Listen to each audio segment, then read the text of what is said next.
Okay, this might be hubris of me to try to make recordings on this kind of topic. I should maybe stick to my esoteric politics and religious, uh, philosophical, spiritual opinions and perspectives on certain matters. But I mean, let me just preemptively ask for some intellectual charity that I'm not someone who has studied finance, but I have talked to many people, professors in the subject on many different topics, and I get the sense that even what I lack is very precise knowledge in all the financial mechanics and things like that. And I think that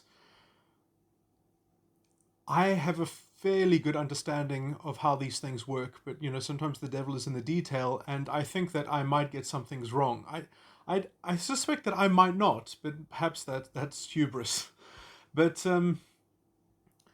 but I also have a lot of insight from, let's say, a legal perspective of understanding some of the structures that underpin some of the basic things about uh, um, the very esoteric side of fiat currency and money. And I know things about the history which are more like the legal aspect of this. And so I think that I have a kind of polymath insight that I can bring to bear on this kind of situation, which is a complex situation with many, many moving parts. And I just want to talk through some speculative ideas about a wide-ranging set of topics that essentially center around the Bretton Woods system and what seems to me as uh, we are de facto moving into a new epoch, where some new system is going to have to be uh, probably will emerge because it's not going to be done consciously, or it's not going. In fact, it's already the Shanghai High Cooperation Agreement, in some sense, I think, has as one of its sort of um, I mean, we can see this constantly. It's been happening geopolitically, that China worked out a kind of gold-backed um, sort of payment method that also uses a special version of its own currency to pay for oil, undermining the petrodollar essentially. So there's a geopolitical version of this which I'm going to leave that mostly aside. I'm just going to expect that that's some basic knowledge that people know about these things. But in my view, the Bretton Woods system essentially is enforced by the petrodollar. Okay, um, moving on from that, let's just see how this is doing for America, because I actually think, and this is, I think, for want of an imagination about how economics is supposed to work, how trade is supposed to work, has all been stuck in a kind of paradox, which I'm going to attempt to explain, which is occurring because of essentially the US dollar being the world's reserve currency. So like if you were going to pick a world reserve, a standard, if you were going to pick what sort of the bedrock of trade would be, you would probably want to pick the American dollar. Perhaps even if you because if you have to use some, if you don't want to use a commodity and you want to use a fiat currency, I think you would want to pick America, because America is, first of all, it's huge, it's capable of being completely self sufficient. There's I mean, even America today, its real economy is magnificent. It is strong. It is profound. Now, I think that its real economy is not as healthy as it could be. I think that the sickness, or the dysfunction that it is suffering from is a symptom of the Bretton Woods system, is a symptom of the petrodollar, is because essentially what should generally happen is that you will always naturally find a trade balance, either between having a trade deficit and the value of your currency, except if you're America. Then that doesn't apply to you, because somehow, and maybe I'm completely wrong about this, so just take this as an analogy if I'm technically wrong about this point, because you see, this is the fine detail that I don't have um, a recourse to in describing these things, is that I feel that in some constructive way, at least, America does not take on foreign currency reserves. When it does its trade deficit, um, other people have dollars.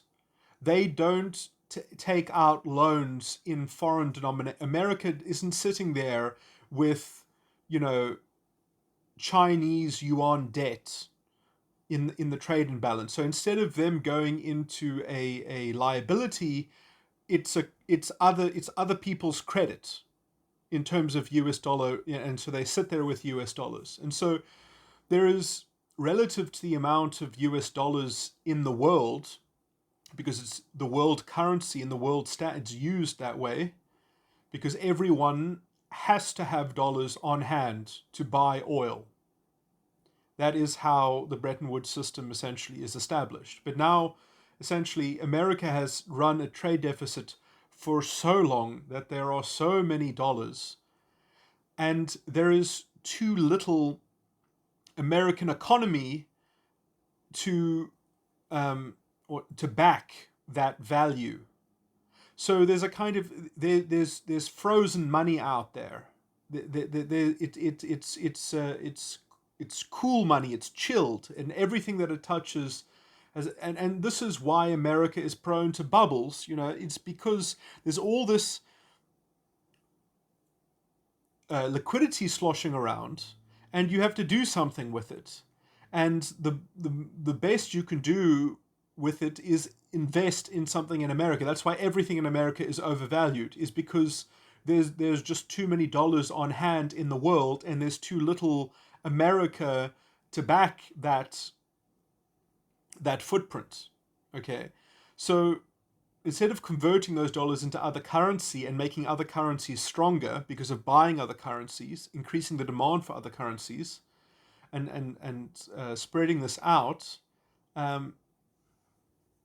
or in some sense, still people sit with, even if you do that, the dollars are still sitting in some foreign place until they are repatriated by having an equilibrium in the trade balance. And essentially, there's been such a disequilibrium for so long, where what that should have naturally have done is devalued the dollar.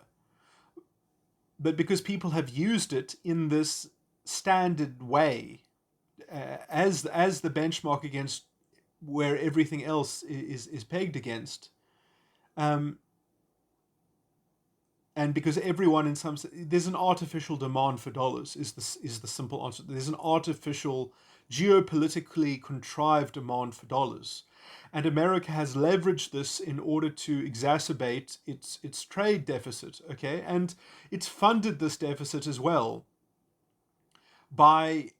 because I mean, municipally, America should not be able to fund a trade deficit because, well, anyway, my view is that this is only sustained by escalating debt to some degree, while also there is an escalating financial incentive to accumulate dollars from the liquidity that is pumped into the overvalued American economy, which then has, bubbles, housing bubbles, commodity bubbles, anything that has a dollar sign on it, then gets overinvested in because there's all this liquidity.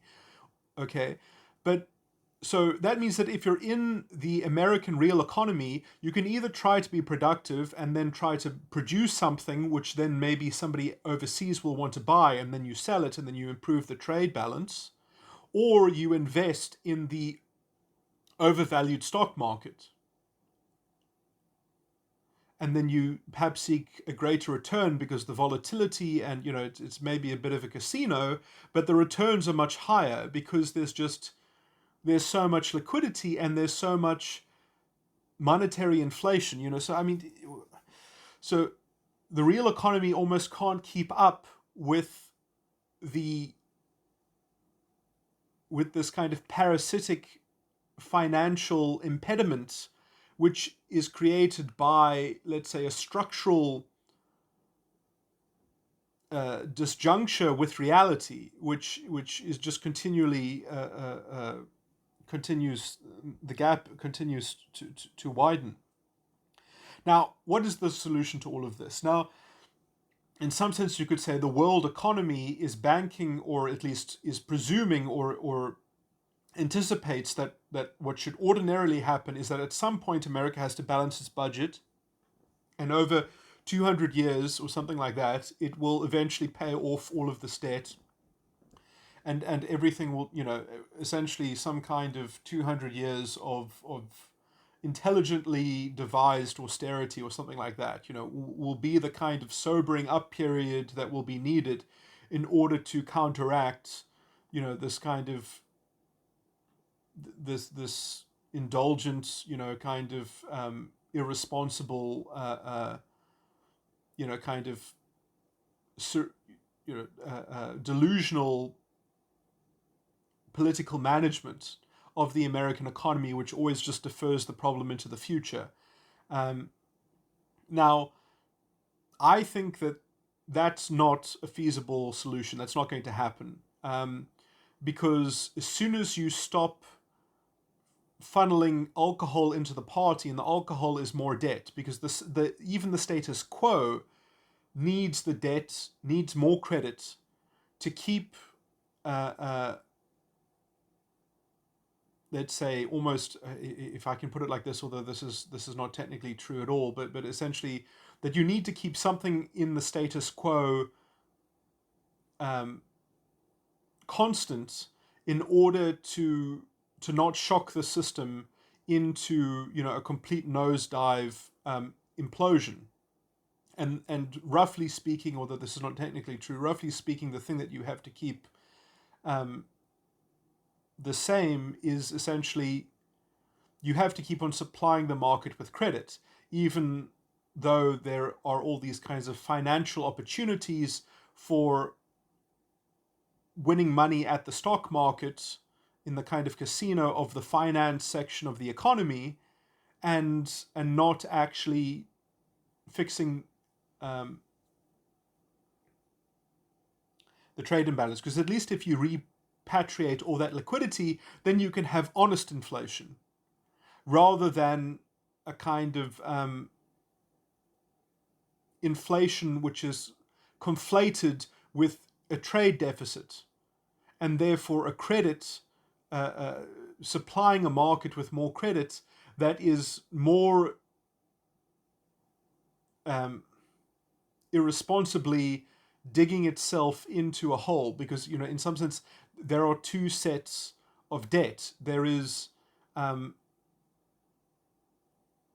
usually, as I said, most people wouldn't have two sets of debt. There would be a natural balance between these two debts, between a trade deficit and actually having a liability, instead of just a kind of somebody else's foreign reserve sort of credit that they are able to apply into your system. So you've got these foreign sources of credit, of cheap credit as well, that are stopping the natural balance that would otherwise occur between the value of a currency and a trade balance.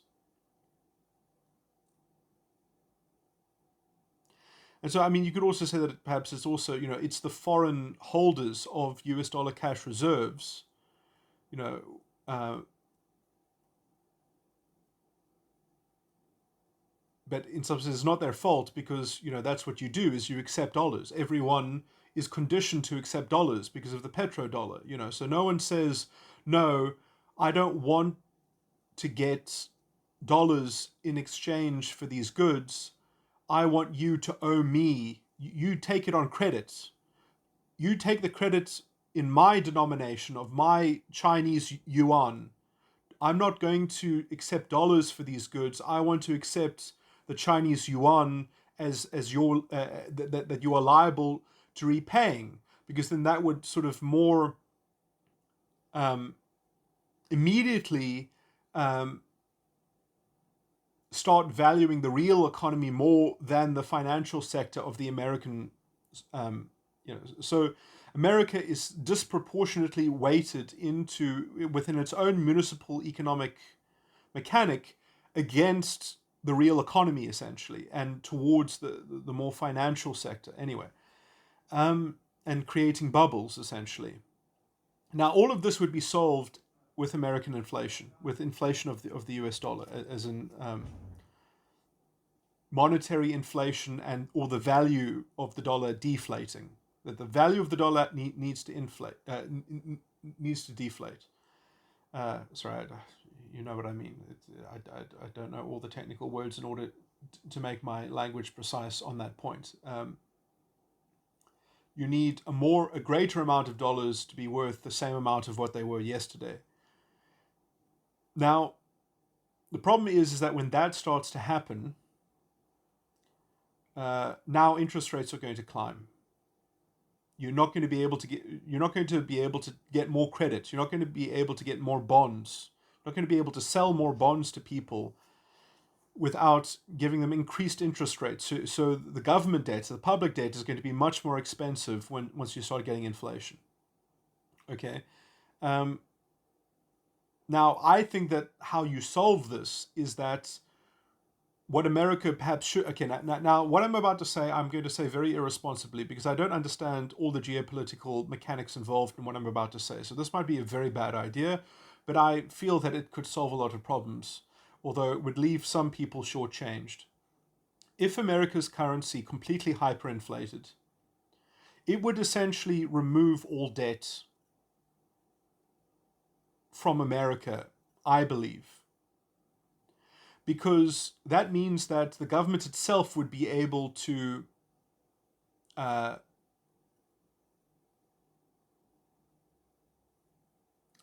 just get a loan from the Federal Reserve Bank and pay back all of its bond holders. And if things hyperinflated, everyone would be able to pay back their debts, almost as if they weren't even debts, and also foreign governments would also be able to if all debt in the world denominated in dollars and US dollars would essentially be irrelevant. So you would basically remove a lot of debt in the world. Now, if you removed a lot of debt in the world, the people who are shortchanged is anyone who held a bond and anyone who held cash reserves that weren't invested into equity, essentially, into a kind of real asset. So anyone who held cash reserves are going to have their savings or their reserves essentially be worth nothing. But everybody else who actually held real assets will be fine. Okay, so some pensioners are going to perhaps be very shortchanged, and also I don't exactly know how Medicare and Social Security are meted out in America. I don't know if it's sort of based on inflation rates or based on cost of living, or if it's based... I don't know how that liability is if it's a dollar liability or if it's pegged to cost of living, perhaps. But essentially, I mean, America does have to fix its unfunded liabilities structurally anyway. Even if you cancelled out all the debt, and you said, okay, how are you going to make a Social Security program? How are you going to make a Medicare and a Medicaid program that actually funds itself, that is actually sustainable, that isn't a Ponzi scheme based on some kind of demographic, pyramid that is not sustainable, or at least in the modern era is not sustainable. Like, you're going to have to fix those things somehow. So let's just say that in the interim, America has something on paper to replace those systems, but you certainly need something to provide for, people who have already lived their lives and now they're pensioners and they were dependent on Social Security. You're going to need something for those people. And so in the transition period into a new system, hopefully one that is sustainable, at least designed to be sustainable, or at least that sort of like thing that you get paid out is what your generational cohort paid in, perhaps, or something like. I mean, it's going to have to be something that's going to be slightly cruel. It's going to have to cut something if it's going to be sustainable, rather than just a kind of free good that supposedly comes from the ether, but that is actually going to be paid for and funded by the government without leveraging more debt onto future generations in an unsustainable mode. So let's just say you've got that system on paper. Well, in the interim, you need to pay money out to otherwise indigent people that are pensioners on Social Security that the government does have an obligation to pay. So what you would do, I believe, is that you would... I think the most responsible thing that the government would do, or should do, when the American dollar is hyperinflated, is that you should get loans from other people's currency. You should take out loans. Obviously, people won't want their loans denominated in American dollars because they're hyperinflated anyway. So you've got the hyperinflated American dollar, and then you're going to take loans and I think the economy would be able to operate. It could operate through Bitcoin. It could operate through just other financial instruments. You can operate through commodity certificates. You can operate through contracts that are denominated in foreign currency. So you can just kind of do, quid pro quo, it requires perhaps some level of trust, but essentially you just have contracts that are denominated in foreign currencies while your currency is hyperinflating. So that would be my general advice. And then what you do is the government itself is also funding itself on foreign currency, which it has to repay in that foreign currency. So the only way to repay that debt and that of that government loan that it's taking from foreign institutions, perhaps institutions that have themselves recently been freed up because they no longer carry American debt if they had debt denominated in dollars. So America would cancel out all of its debt, essentially, if it went through this process. And then, because it needs money in the interim, you see, what I believe makes a crisis hurt, what makes any financial crisis hurt, predominantly is the freezing of credit, is that credit is not available in the system. This means that nothing functions, because if you can't get something put into your current account from a financial institution or from a credit provider, then there's just there's an obstacle to commerce. There's an impediment. Things don't get greased. There's no lubrication or fluidity because there's no sort of excess trust that can be credited out to people to help things move, more quickly. So what I think that people should do is that this should be supplemented by foreign financiers or foreign institutions that are essentially providing some kind of lending to, and then the thing that is being lent is not being converted into American dollars while they're hyperinflating. So essentially America needs to find an ulterior accounting system so that prices can be dealt with and things like that, until things stabilize at some quantum, which will be a highly inflated quantum, and that highly inflated quantum will mean that essentially, everyone's debts will be cancelled out. Okay, bond holders will be the most shortchanged.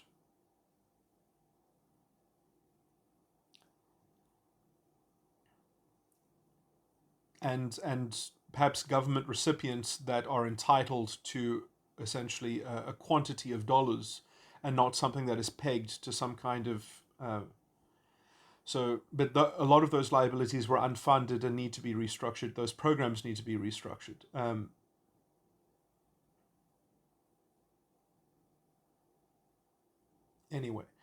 Anyway, so how that restructured program is initiated will be funded from foreign institutions, and then now, why would foreign institutions lend money to America? Well, maybe goodwill as well, but it's actually a good deal to give people your currency. I think it's good for other people to hold each other's currency. It makes your currency more valuable, because if they hold your currency as a liability, they have to service that debt. If they have to service that debt, they either have to get more of your currency. They have to get more of your currency. It's creating a demand for your currency. More demand, more value. It's making your currency more valuable.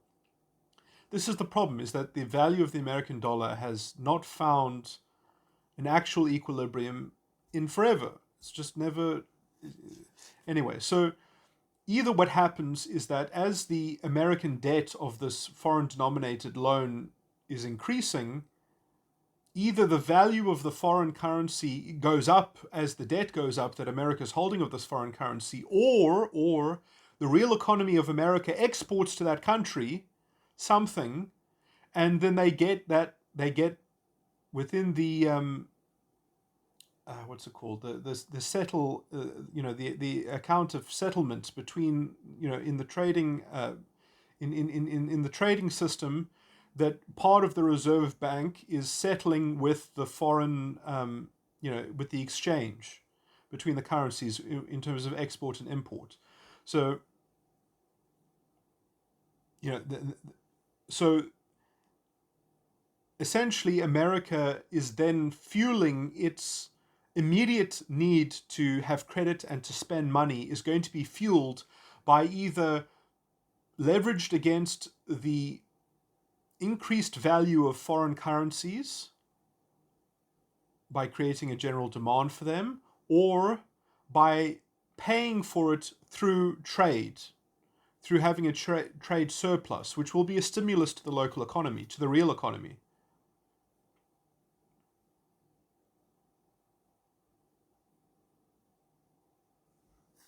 Because you don't have to sell foreign things in your own currency. You can sell foreign things in their currency. If you say, okay, well, the American dollar is hyperinflated, so I don't want to put a price on, I don't want to put an American dollar price on this thing that I want to sell. Well, I can just denominate it in euros. I can denominate it in Chinese yuan. I can denominate it in whatever currency I choose to denominate it in. This is the problem that we have been suffering from in the world, is that everything has been relative to the American dollar as the basic unit. And therefore, we have ignored the fact that the American dollar is in this paradox of insolvency.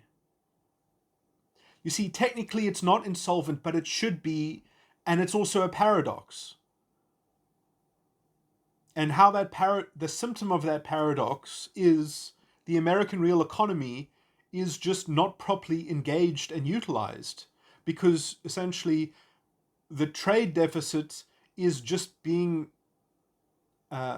fueled, sorry, I'm trying to think of the better word, is being funded by escalating credit, which has now created a secondary crisis in terms of, or even a tertiary crisis in terms of an ulterior source of monetary inflation. So, it's weird, because monetary inflation is very painful if you constantly have to deliver more credit to your current municipal economy.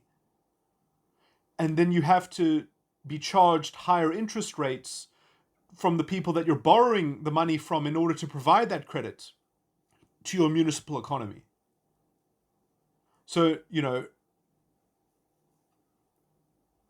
can't, you have to pay the piper his due at some point.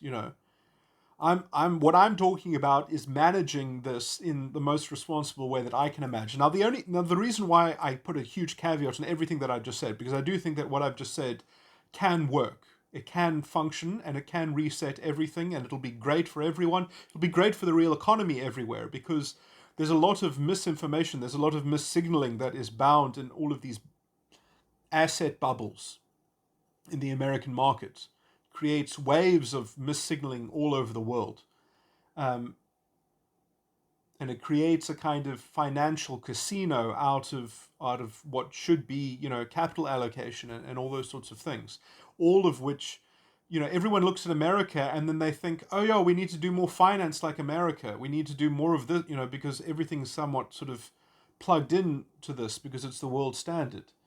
So everyone is sick from this kind of disingenuous or this inauthentic Bretton Woods. Now, it didn't have to be this way. We never had to get into the situation. If people just did things slightly differently, it maybe would never have. I mean, there might, in what I've already described, there might be other outs. There might be other ways of doing this. Whereas essentially you do go off the petrodollar and then you just see where the chips fall as they may. But, if to even say something like that out loud, I might be assassinated by someone from the CIA, maybe. Anyone who takes any tangible step towards the diminishment of the petrodollar, disappears. But anyway, my point is that this is an own goal for America. This is actually hobbling America. It just doesn't seem that way, because if you can continue the infernal vortex of escalating credit, because that's just a number on a screen, if you can just keep on playing that game in the American sort of fiscal structure, then essentially you get access to being denominated into being paid in America. You are paid in a currency that is essentially overvalued and paradoxically capable of returning an overinflated return on investment because of the massive liquidity in the financial sector that is an indirect consequence of indulging in a trade deficit year on year, decade after decade. So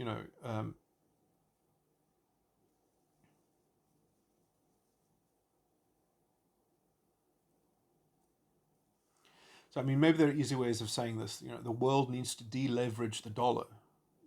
Is that the technical term?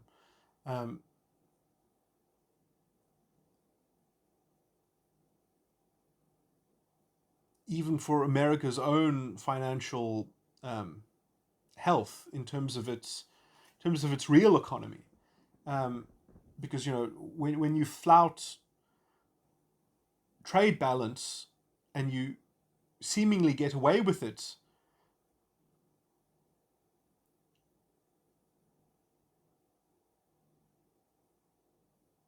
or you paradoxically get away with it, it's creating a kind of a disjunction, in terms of just general market. I mean, this is the problem when you use a fiat currency as a benchmark, as a standard, and then that fiat currency, because essentially, I think the general, to put it on an ideological kind of paradigm, the problem is that any currency is only backed by the assets in that municipal economy. But essentially, people want to treat the American dollar de facto as if it is backed by the world's economy, because everyone wants dollars, because essentially the petrodollar. So because everyone has a built-in demand for dollars and a necessity to acquire dollars in order to, because every economy needs oil, because of that artificial demand for dollars, America has been trying to sort of blur the lines between, is it the assets of the world that underwrite the value of the dollar, or is it just the assets of the American municipal economy?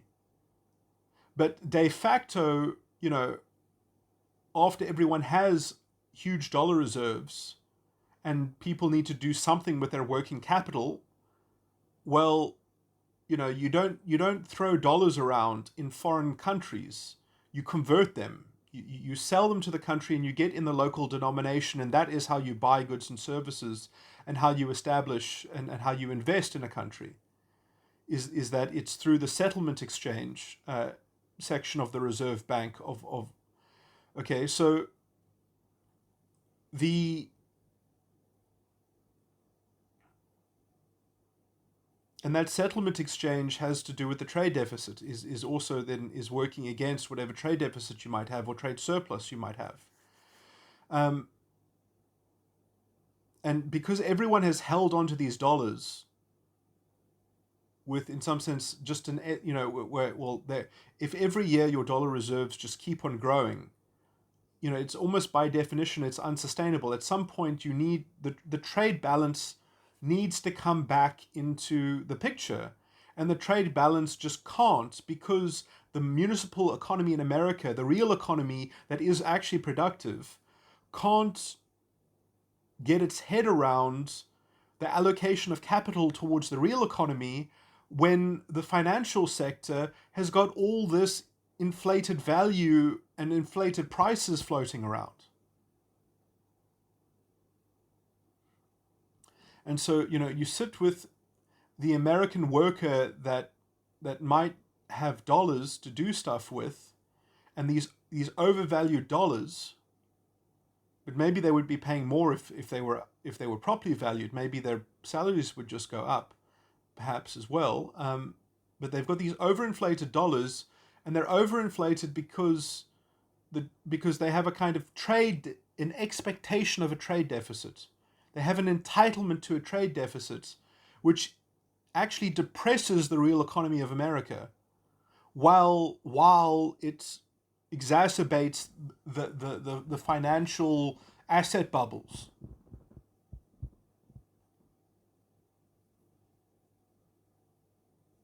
But that trade deficit has been concentrated into now these overvalued asset bubbles in the financial sector. Okay, anyway, maybe I'm talking about this like a complete fumbling novice, but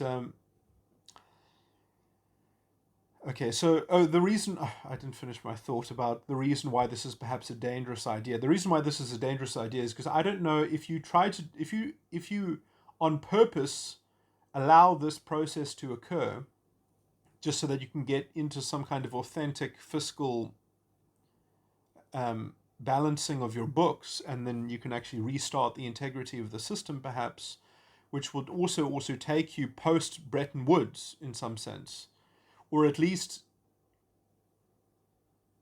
at some point you would have to say, okay, now we are going to control the printing of the money. We're going to stop hyperinflating, and now we're just going to continue, and we'll just truncate all the zeros, and we'll go back to one. We'll have to reissue all currency with just a slightly different color or a slightly different, kind of border or frame. That this will be the updated currency that has all the zeros truncated off of it.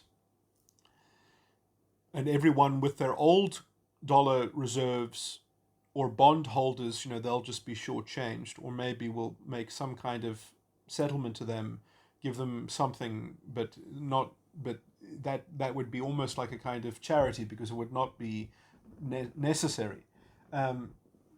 Governments are sovereign. That's what sovereign means, is that you have control over these things. But you see, when you have a government making a sovereign action that another government doesn't like, then maybe they declare war on you.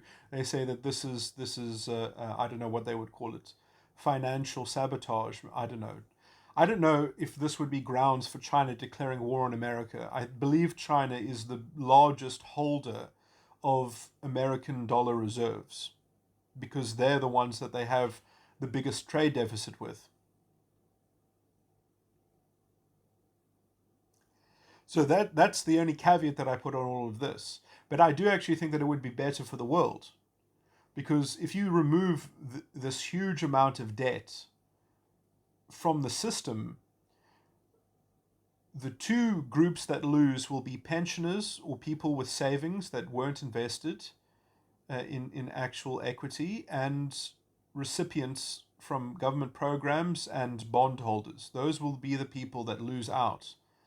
And you will have to do something for the pensioners. You'll have to do something for people on Social Security, but I think you would have to structure that into a new anyway. So this is my general idea, and I think that the rest of the world would be in a much stronger position to help America through this as well, because having all of your if your debt was denominated in US dollars, having that hyperinflated into irrelevancy will essentially free up the institutional capacity of foreign institutions. But I mean, they're also, this requires some people to start acting like grown-ups in the world as well, because many countries have almost cottoned on to the American mechanics of doing this, and they've been doing it sympathetically along with America, because in some sense America has politically opened the door, and in some sense a lot of this essentially is part of the unchecked growth of big government in creating unsustainable unfunded liabilities onto future generations, into irresponsible fiscus planning. Anyway,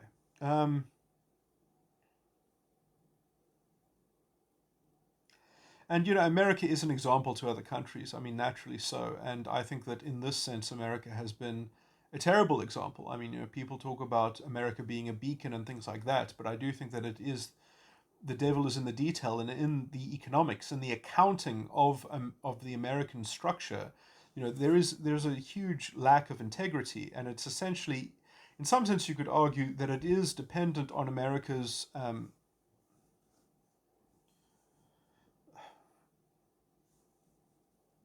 unearned ideological. When I say ideological, I mean in terms of their de facto situation, in terms of this kind of dishonest or disingenuous economic interface. Perhaps I don't know enough about the history of the Bretton Woods systems to comment. I mean, I believe it was devised by Nixon, who was certainly a master of real politics to some degree, although perhaps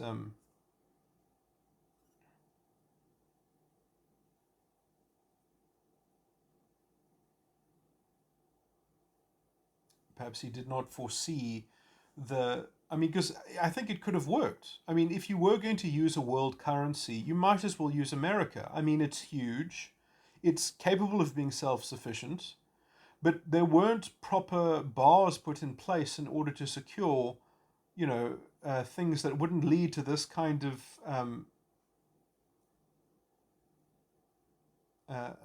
sort of performative structural vortex, that you should have probably put in some kind of safeguard against the kind of paradox that then, I mean, perhaps it was too obscure to imagine that things would transpire in this way.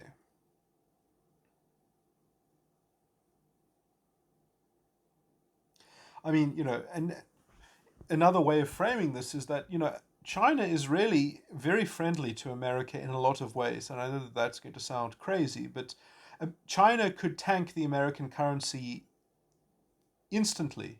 If China wanted to, they have enough dollars to make the dollar be worth nothing. If they sold all of their bonds and they sold all of their reserves, and they flooded the market with American dollars, the price of American dollars would collapse.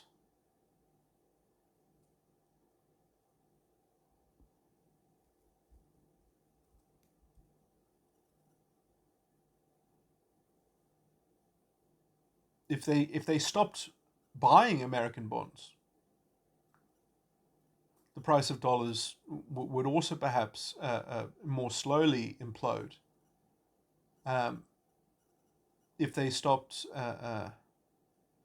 if they said no, we don't want U.S. dollars in our settlement in our settlement of our trade. We want other dollars. We want other. In fact, I do think that might be one of the other outs. Is if people stopped taking American dollars, they said no, give us another currency instead.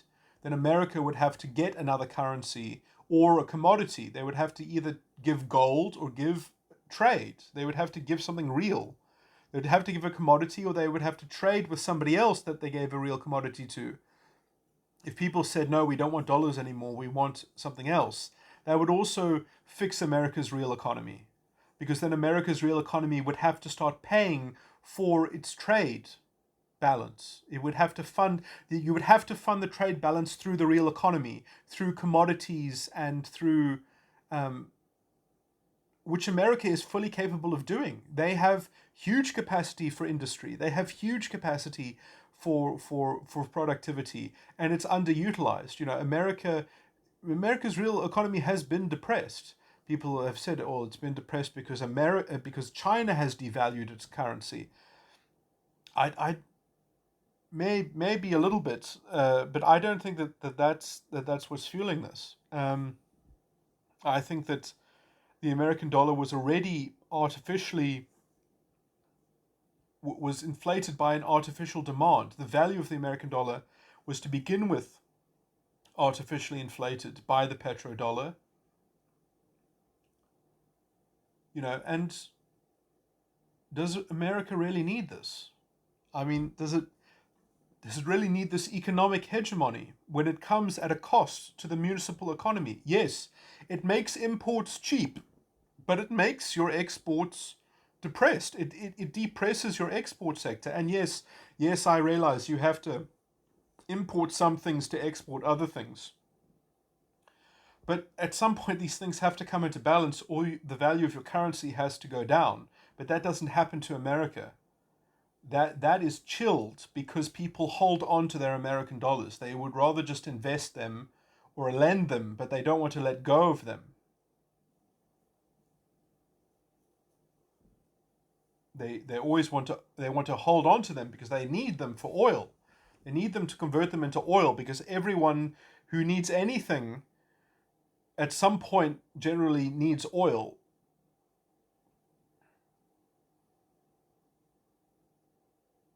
I mean, it's a necessity. I mean, it's one of the finite, sort of scarce resources that no civilization in its current structure can function without.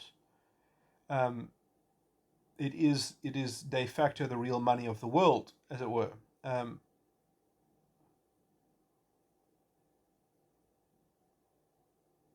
It is interesting how, you see, already technologically we're already sort of moving away from that epoch as well, because although oil is still by far cheaper than sustainable energy and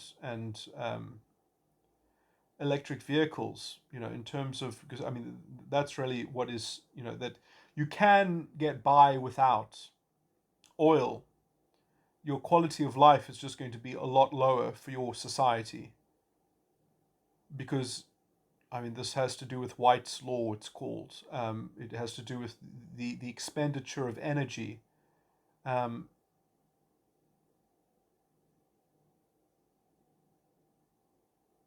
it has to do with efficiency, essentially. And when you get your energy for free because it comes from dinosaurs, it comes from the ancient rays of sunlight. I mean, that's what oil is. Oil is also solar power. I mean, it's just ancient solar power.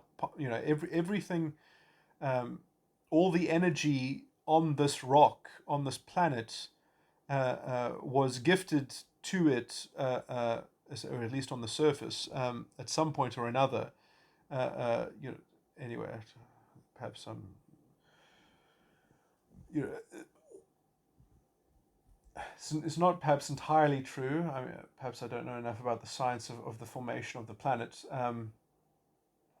We have a very strange planet. Our planet is incredibly heavy. Relative to its size, the iron content of our planet, the metal core of our planet, is we have much more gravity on our planet than on other planets of comparable size. It is actually, it's we live in so just having that kind of ferromagnetic which is probably charged by the sun anyway. Actually, I don't know all the science around that, but so we've got moving. I wonder if the core of the planet is being charged by the sun.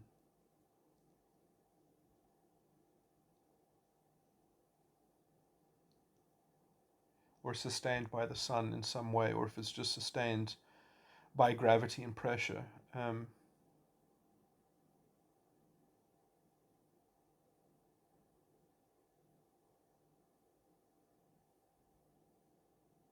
Because that's one of those. Oh, you see, I don't. I should maybe look into these. Oh, these are really curious scientific questions. But it's strange to think that the planet almost has like blood flowing. It has this molten magma. It's very hot, and it's very fluid. And even the movement of that creates magnetic. We have magnetic north and magnetic south. Um, it really is alive. I mean, there are other planets, for example, which are dead. I can't remember which they are, but there are some planets in the solar system that essentially offer no protection from solar radiation because they do not have a local magnetic field, because the core has actually cooled down, and the planet is essentially dead. It's not in a ferromagnetic. Anyway.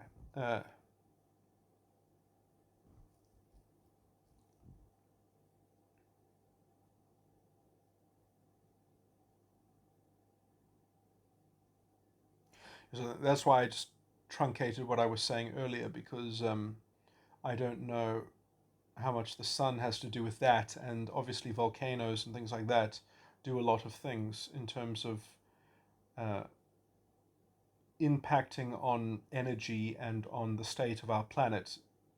And I don't know what the history of that is, if that has anything to do with the sun or not. Uh, it only indirectly has to do with the sun in terms of that we're held by the sun's gravity, but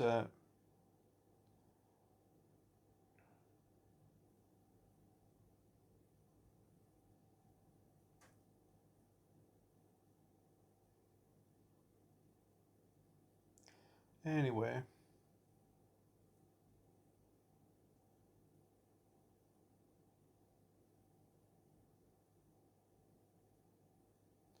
Generally speaking, I mean, the vast majority of energy on this planet, um, by far the vast majority, over 99.9%, is going to be donated to it, essentially, I would say, by the sun. I mean, even the sun is charging heat into the mantle through the surface of the sun. That might be how perhaps, I don't know if the core is at some point uh, dated or expected to lose its liquidity or fluid dynamic or molten heat, or I don't know if it's expected to cool down before the expiration of or except in the dying, in the process in which our sun itself runs out of fuel. But or if it is so, I mean, it's the planet has been like this for they say, is it 4 billion years, 4.9 billion years.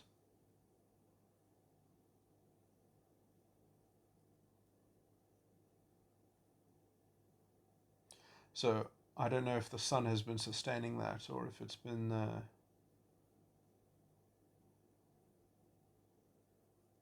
anyway. Perhaps someone who knows about science maybe can answer that question for me. Um,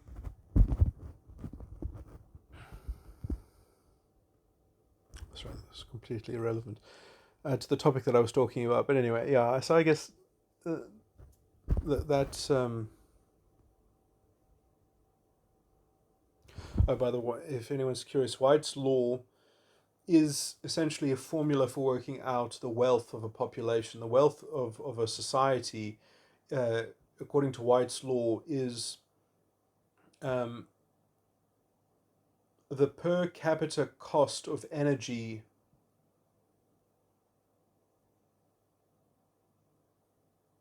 Yeah, is the per capita cost of energy. So you just kind of, you calculate the electrical energy, you calculate the chemical energy, and you just say, like, what is the average cost of energy in this civilization? And if the average cost of energy is higher, then you are poorer, according to White's law. And if the average cost of energy is cheaper, then you're richer as a society.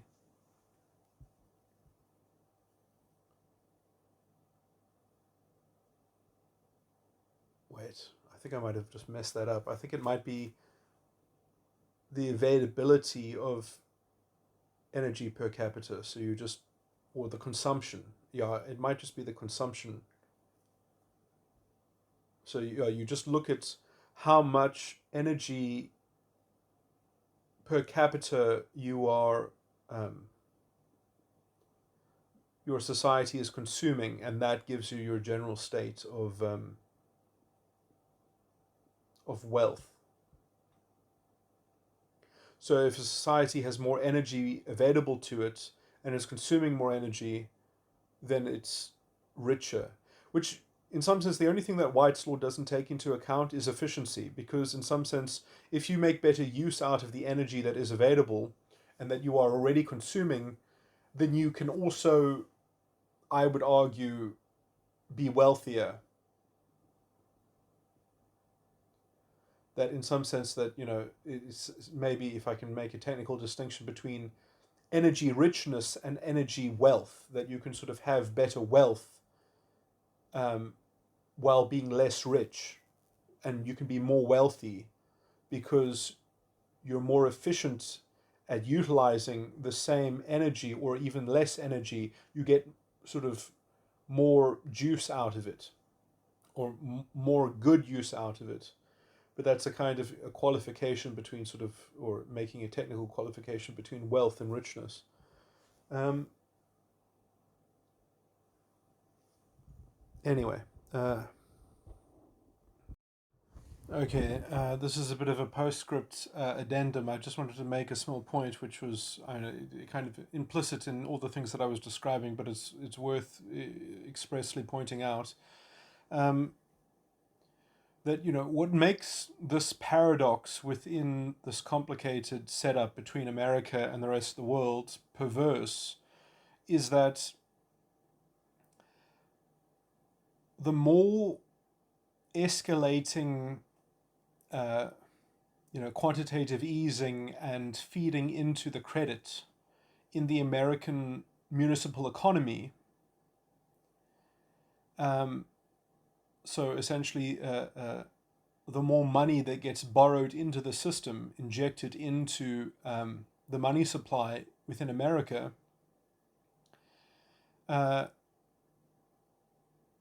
because there is a trade deficit, also translates into there being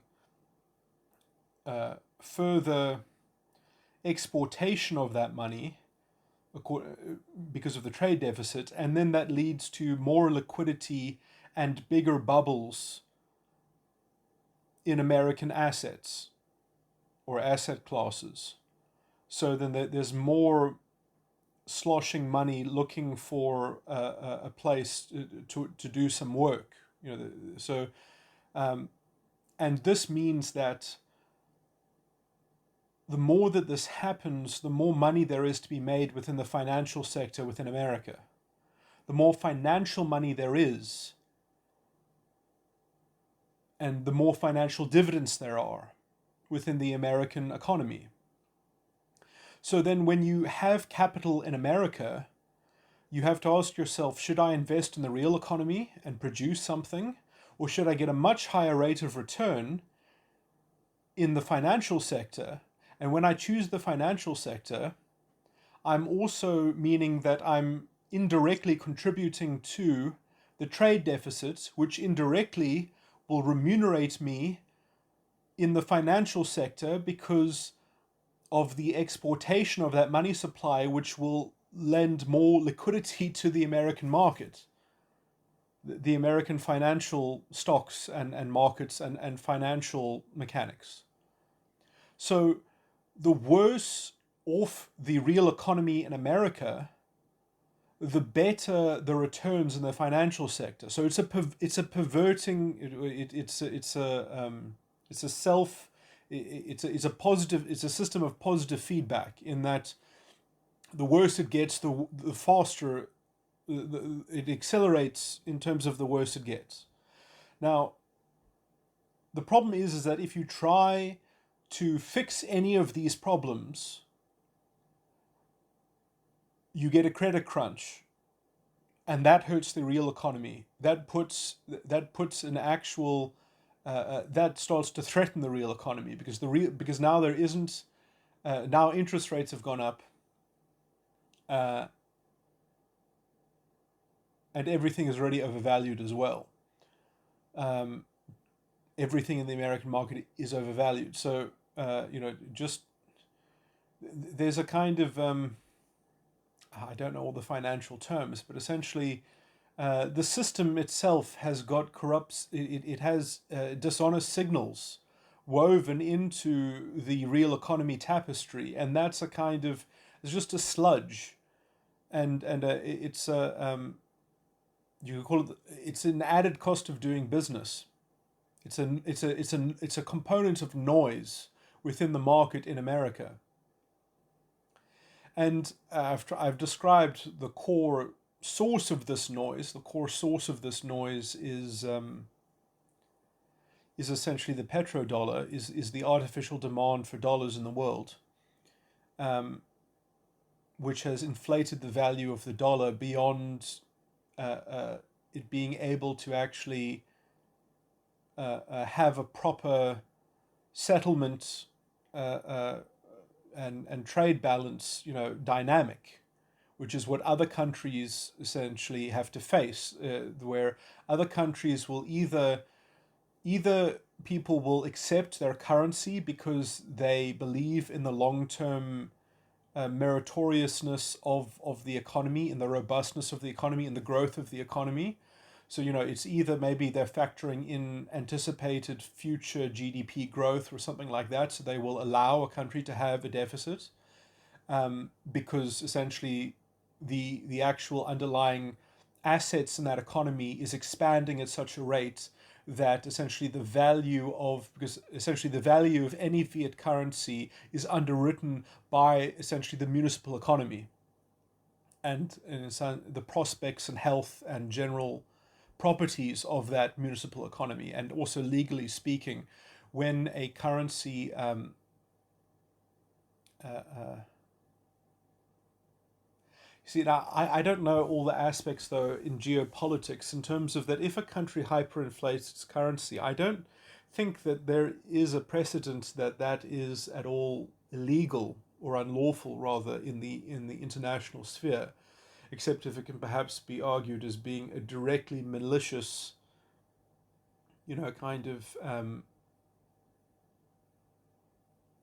sort of subterfuge, or a kind of strangely designed. I don't think that this crisis is kind of a confluence of things, which in some sense you could say that um, is contributed by contributed to by a whole array of different players playing their part, and then it kind of creating its own kind of monster. I mean, I think it can be diffused if there are thought leaders, if there are opinion makers who give a kind of, people talk about real politics, if people give a kind of real economic interpretation, and these people, you can see them. I mean, there are lots of them. I can't look. I don't follow finance that well, so I don't. People like Peter Schiff, perhaps, or I know some people don't like him, and there are lots of people who talk about fundamentals, and talk about the Austrian school of economics, and all that kind of crowd that sort of track fundamentals, and not this kind of superficial, vacuous kind of uh, I don't even know what they call it. They usually just slap pragmatic on. I don't neo pragmatic fiscal planning or whatever euphemism they've come up with sort of the latest sort of hucksterism of bullshit and uh, um, sort of justifying the groupthink and essentially just somehow finding some excuse for the status quo, which is obviously untenable and unsustainable and sort of fundamentally unsound and unhealthy in multiple ways. But I think that, usually when people are complaining about it, I don't think they get anywhere close to this kind of discussion of elements that I'm talking about, which is perhaps it's too esoteric or it's too sort of theoretical. But, if you're not talking about the petrodollar and the trade balance and, sort of settlement accounts in terms of reserve banks, like and you're not talking about the Bretton Woods system, I don't, I at least, America is not like other countries. In this, it's not like Zimbabwe. It's in a completely different class in terms of the dynamics involved. And it's also, because America is capable of being self-sufficient very, very easily. In fact, if America stopped all trade, it might be a bit of a shock, but and they might need some particular inflows of some particular resources, but the real economy in America might do excessively much better, and the whole finance sector, which is somewhat part of this strangely pathological, it's in a strange symbiosis with the trade deficit. The liquidity in American markets is all foreign investor liquidity that has been generated by a trade deficit. And so you've got too many dollars chasing too few assets in America, which means that the dollar is overvalued. And if it would just be properly valued, perhaps, then the real economy would get to exporting more, perhaps. But you can sustain a higher. I think America is in the status quo is making it, there is a profit being made here, although it's hard to quantify these things, and it comes at a strange cost of just mixing up signals and destroying strange things and dampening their own real economy. So the cost is distributed strangely, and it comes with a lot of noise and sludge, kind of in being externalized in the kind of in the general business environment in America. But if the American dollar were to lose, let's say, half of its value, okay, I'm just making up a number just as a thought experiment.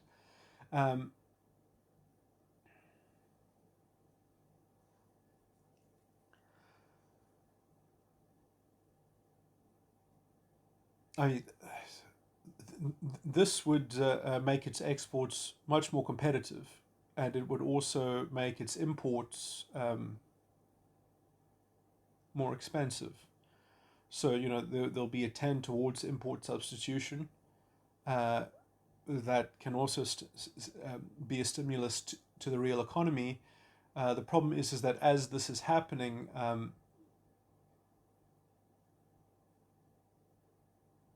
if the trade deficit continues and the American dollar weakens, then you're exporting even more currency overseas to fuel more liquidity into the markets, and then the markets will rally, which is it's perverse. Sort of the weaker the currency gets, the extra profit margin gets injected into the financial sector. It's now, okay, maybe that wouldn't happen if the American dollar would start being valued lower, so that if the value of the American dollar became lower, actually, I think that would solve the problem, because then the liquidity would be essentially the value in the pool of liquidity would essentially dissipate.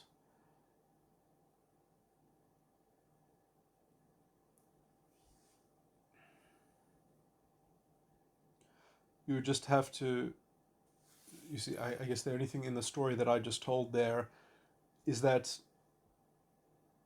the actual, the price of stock would hopefully not rise to eclipse so essentially stocks should also become cheaper. Obviously the stocks wouldn't perhaps necessarily become as cheap as devalued as the currency, but that's essentially what you want. I think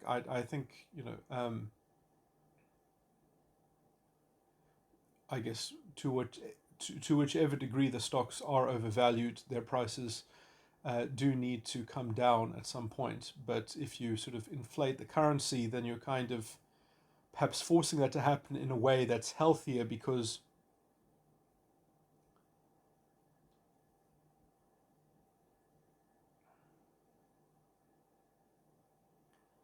you're also dissipating the value of all the liquidity that already subsists in the system. The problem is as well is that because so much credit in America is provided by essentially foreign lending, that you essentially the only way to repatriate that is with a trade surplus. The only way to call those American dollars home into the municipal, because if you're paying interest on a loan that is lent to you in your own denominated currency by a foreigner, you have to repay the loan and interest, which means eventually there's more money outside the country chasing the assets inside the country, or underwritten by the assets of the municipal economy. And so, like on an absolute level, the problem is the trade balance. Another way to fix the problem is to stop giving foreigners currency, but instead to borrow their currency against your own currency, which might also devalue the American dollar relative to other currencies. That, I think, might be the most stable way to dissipate the liquidity that the markets are drowning in, and that overvalue asset classes and create bubbles. But that also will, over time, essentially encourage stimulus in the real economy, and will essentially encourage import substitution, which America is certainly capable of. I mean, you just can't sustain a trade deficit. It's just a kind of it's a law. It's like reserve banks and settlement accounts between trade in terms of trading between different countries. These numbers have, it's like Newtonian physics. For every action there is an equal and opposite reaction. There needs to be balanced trade, and essentially this has just been shattered because of the geopolitical or de facto use of the American currency as the world's reserve currency, as the standard.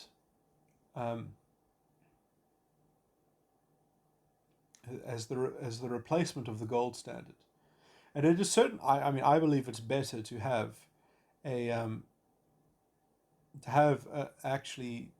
I mean, you perhaps don't need a world reserve currency. You could just have people valuing things as they value things independently and subjectively, and then you have multiple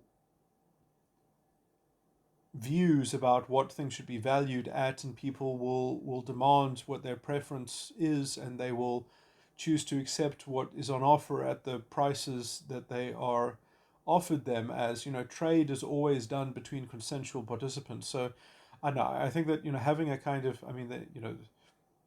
a multipolar financial um,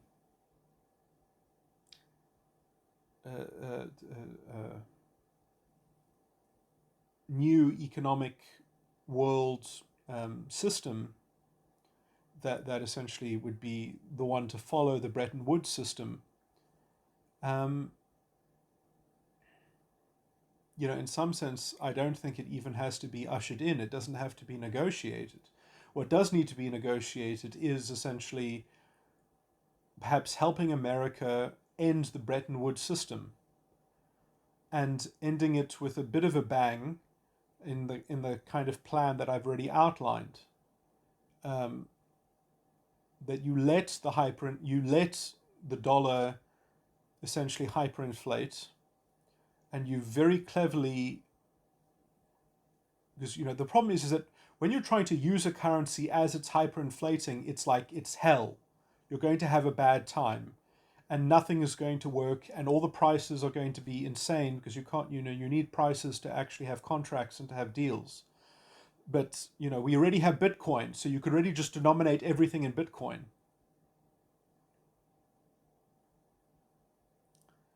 So you could already just, you have to pick up on an alternative, and you very quickly have to essentially import foreign currency to back something, and to just kind of, there's going to have to be some kind of commodity certificates probably, or someone's going to have to develop some kind of alternative to money.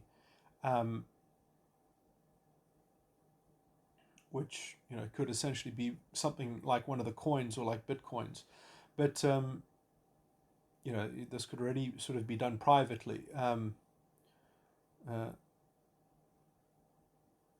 because essentially it doesn't really matter as long as you have something that you can do commerce in.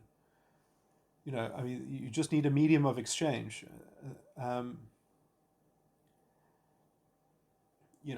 Technically, I think it's illegal to use foreign currencies, and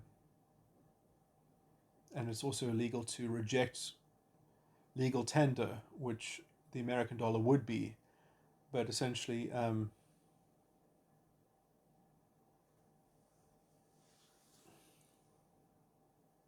the only way to get hyperinflation is to print,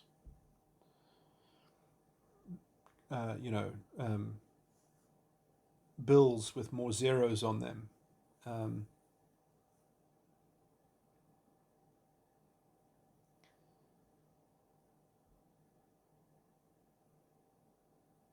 And the idea is that you just kind of you plan for it and you get it over with, and you just hyperinflate.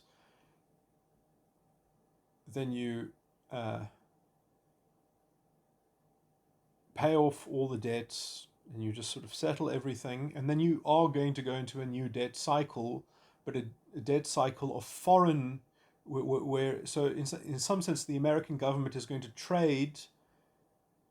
But I mean this almost metaphysically. It's going to trade up. It's going to have gotten rid of essentially the history of all of its trade and balance because of the hyperinflation. It's going to cause all the foreign money to be, well, I guess that essentially you'll still have foreign investors, because that money, if it was invested in equity, that you'll still have foreigners owning shares in American companies and such, and people who own American assets. But you're going to shortchange bondholders. You're going to shortchange people that lent the government money. All of those things are going to be shortchanged, and a lot of the people that lent government money were other government institutions like, I think, Medicare and things like that, and the Veterans Association. So you're going to have a lot of fiscal. So all of that stuff is going to be reset, but you're still going to have programs. The government is still going to have liabilities that it's going to have to fund, and then it's going to have to now, so it's going to trade essentially its toxic trade deficit. It's going to reset its trade deficit, and it's going to the government is going to have to fund, and perhaps banks as well, are going to have to retrieve foreign loans or borrow foreign denominations of foreign currency and owe that foreign currency back to them. So, which is basically a promise that we're going to have to run a trade surplus.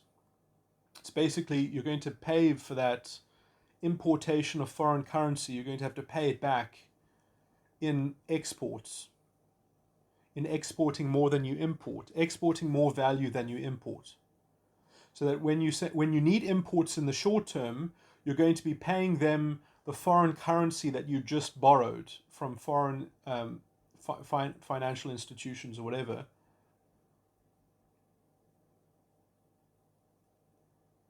And now you're going to have to take those imports and use them and stimulate also your real economy to be productive enough that you can sell things to people over the world, so that they buy those things from America,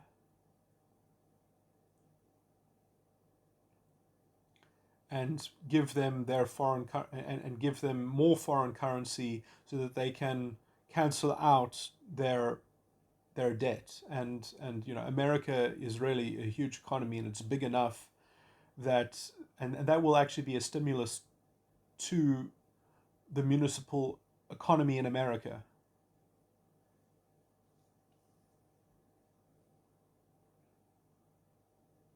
Because they will have to live within the means of their trade balance, which means that the real economy will have to pay for things. They will have exporters will be the source of value, because the value is in some sense the value which is keeping the system afloat and running is essentially foreign debt that is owed not in American dollars but in foreign denominated currencies.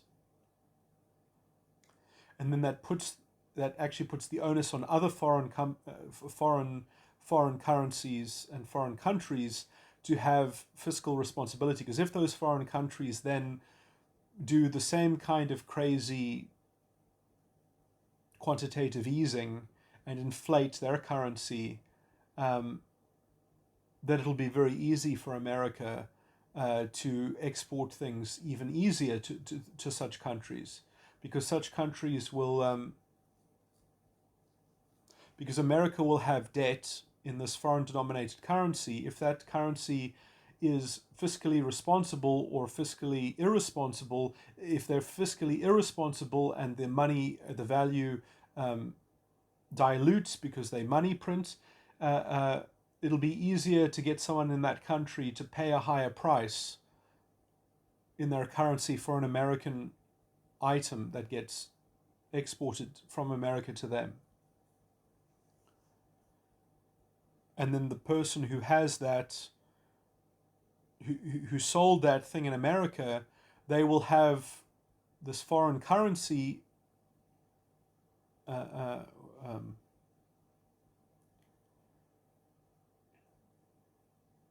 which the kind of the institution really needs, or which the country really needs, and sort of is the source of, because essentially the initial sort of government program has to be funded by foreign lenders, essentially, because your own currency will be hyperinflated, and so you need to kind of not take out loans in your own currency, because you won't be able to work out what interest rate it should be. And then essentially you're just trading off of the size of your economy. You're trading off the underlying asset. You're basically using the collateral of the American economy all over again, because you're basically sidelining your own currency and letting it hyperinflate into irrelevancy. And then after you switch to this alternative system of foreign currency, then you pivot back to your own municipal country after you've got a balanced budget, because you went through one of these cycles of essentially trying to run an export surplus, which in some sense was enforced because um, you have to balance. Uh, uh, then basically, when you try to refloat the American dollar after you truncate all the extra zeros of the hyperinflation by reissuing bills and redenominating it and chopping off all the zeros, um,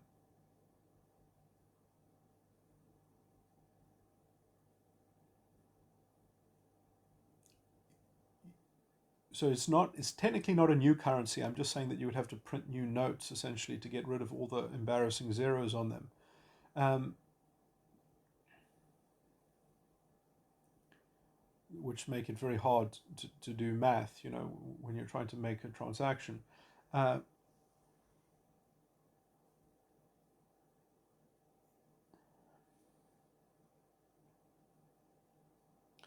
then the value, and there'll have to be some kind of promise which will have to be kept. Otherwise, people won't want the American dollar.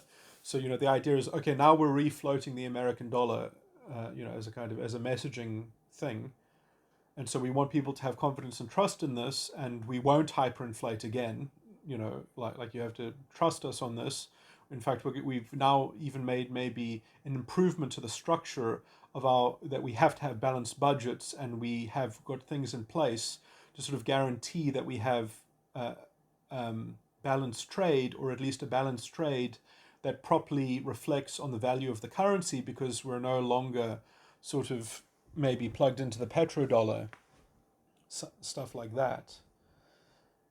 So if they do that, and they've got this sort of new messaging around the structure, then essentially, if they have another trade deficit, the value of the American dollar will automatically take a hit, will reflect the trade deficit in a more authentic, genuine way. So that they will, because that's what should naturally happen, is that if you run a trade deficit for too long, at some point you should get a devaluation of your currency. People should lose confidence in your economy or in your ability to repay, um, because in some sense America was always paying for its trade deficit in just printing money, and people were fine with that, but they didn't calculate that, ha ha ha, foreigners are so stupid, they just want American dollars. They didn't realize that it's causing a distortion within your own financial sector, which is causing a general distortion between the real economy and the financial sector. And a perverse one as well, that keeps on aggravating itself into further disparity.